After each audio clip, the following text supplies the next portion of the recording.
Tonight at 5, we're taking a closer look at a health problem that affects tens of millions of Americans every day. We're talking about alcohol abuse that affects the person who's drinking, as well as their friends, family members, and coworkers. Dustin Grove introduces us to one man with a message who shares how he's beating the odds one day at a time.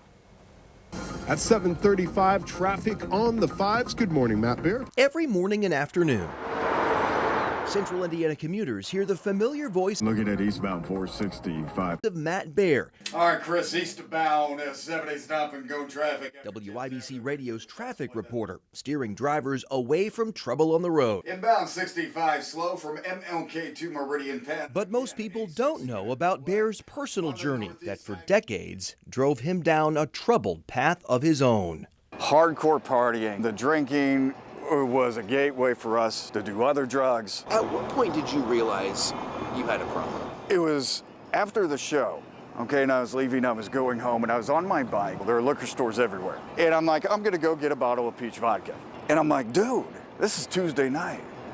This is a weekday. And then I thought, you already have vodka at home right now. Why are you getting more? Well, that was gonna be for the next day. Bair is among millions of Americans who struggle with an addiction to alcohol. You can't do life without me.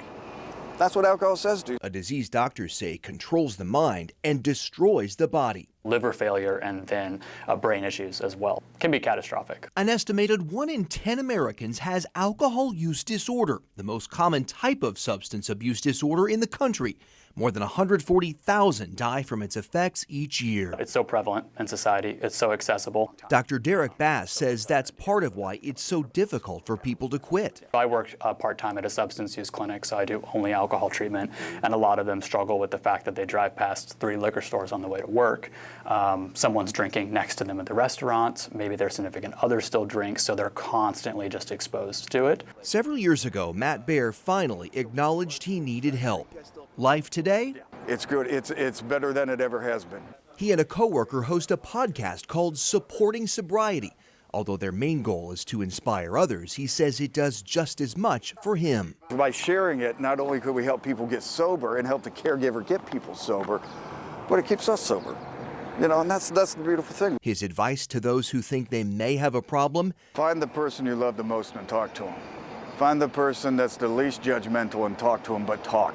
To be able to admit that you struggle with something, to admit that there's something that could be killing you. I've done things badly, and now I want a new life. I want something different. That is a sign of strength to me. Strength, one step and one day at a time. Many, many thanks to Matt Bair for sharing his story, a very familiar story to so many people out there. And Anne Marie and Felicia, he said, we guys in particular have this thing about asking for help, right? Even when it's asking for directions, right? we can do it ourselves. He said, no, that's not a sign of weakness.